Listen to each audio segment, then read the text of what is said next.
What's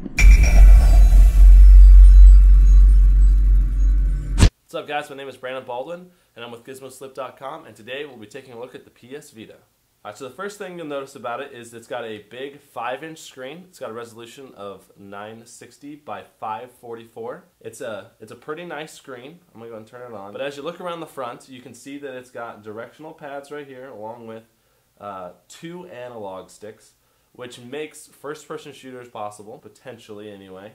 We'll get to that about talking about the controls and everything a little bit later. But it's also got the regular, circle, square, X, triangle buttons right here. And along the top, you've got a shoulder button on the left, shoulder button on the right, and volume rocker, or not a rocker, 2 volume buttons right here. It's got a power button right here. It's got a place to put the SD card for the game right here along the top. And then along the bottom here, you've got the place for the memory stick right there, which you can get up to, I believe, 32 gigs.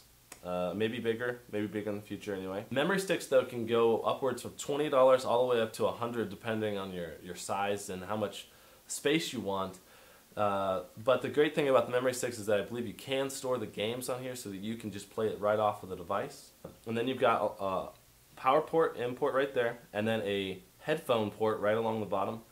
And then also on the front you've got the main power button and the select, pause buttons right there, select and start buttons, as well as a front-facing camera and a rear-facing camera right there. Another important thing to note is that it does have a touchscreen on the back. You've got the ability to interact with games. For example, when you're doing something else, if you swipe on the back, it performs an action. Or when you're climbing a rope, you can wipe your fingers down like this, as if you're climbing the rope.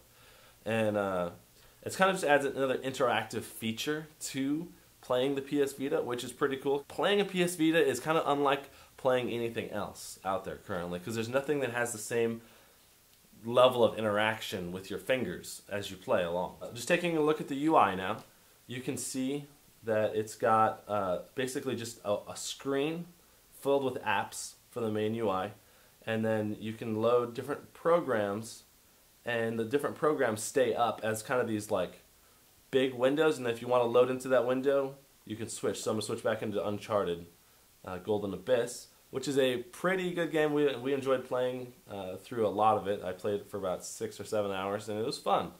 One thing I would say about the PS Vita is that the quality of games are going to be a lot higher. For example, you're paying $50 for a game, but the level of cinematics, the storytelling, the sound quality production, the length of the game, all of those things are going to be much, much greater than an iPhone or Android just $5 game. So if you're considering, well, why would I buy a PS Vita if I have an iPhone 4S, or why would I buy a PS Vita if I've got a Galaxy S2 or something like that? The most important thing to consider is that you've got better controls, and then you've also got the length of the games, the depth of the games, the breadth of the games. All of those things just come around to a completely different experience than what a cell phone can give you. But the games on the Android or iPhone are going to have much more lackluster quality, cinematic storytelling, length, game controls. All of that makes a huge difference in your overall gaming experience. Now, one thing I did find about the PS Vita was that these analog sticks, while they're good that they're analog, they tend to be too narrow.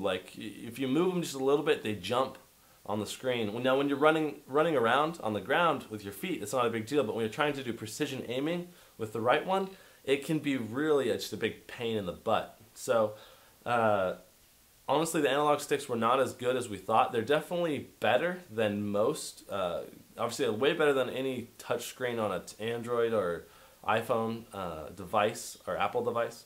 But they're not going to be as good as an Xbox 360 controller or a PS3 controller. So something to keep in mind is that, yeah, they're both analog, but they're not as precise. Now, as far as actual graphics itself are concerned, it's got an A9 quad-core processor in it, as well as a dedicated GPU. So it seems like the ability of this device maybe hasn't been tapped out yet. They might be able to come up with games, or I'm sure they will come up with games in the future that push the graphics on this device even further. But for example, the lower resolution screen on this compared to a tablet or even like an iPhone 4S. Like the DPI, the dots per inch on the screen, just isn't as high, so you're not going to be able to get as smooth anti-A-list looking graphics just on this device, because it's going to be just more pixelated. The PS Vita retails for about $250, but the memory stick, as well as buying at least one game, will bump the price up to about $320. Now, it also includes a GPS and possibly 3G, but the 3G one, I believe, costs an additional $50.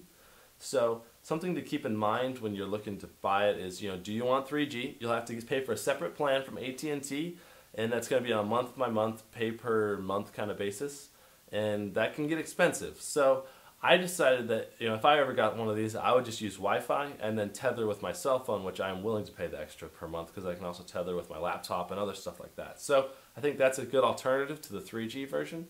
The battery life you're looking at on this device is going to be around 6 to 8 hours. Depending on what you use, the brightness level and all of that stuff, I found that it was probably about 6 hours most of the time I was using it, but I can understand if you turn the brightness down and disabled Wi-Fi when you're actually playing a game that you could get actually 8 hours. Something else to think about is the web browsing experience was good, but it was a little bit delayed on the touchscreen. For example, you scroll down and it takes about a second or more for it to actually load the text that you scroll down to. It's kind of blank white, and so it takes a little while when you're scrolling through things to load, which is kind of annoying because it's got like a better processor than the iPad 2, and it seems like it should be able to load more quickly than that, but the browser probably just needs to be optimized. Maybe there will be additional browsing options, or this browser will be updated to be a little bit faster in the near future, but currently it's not that.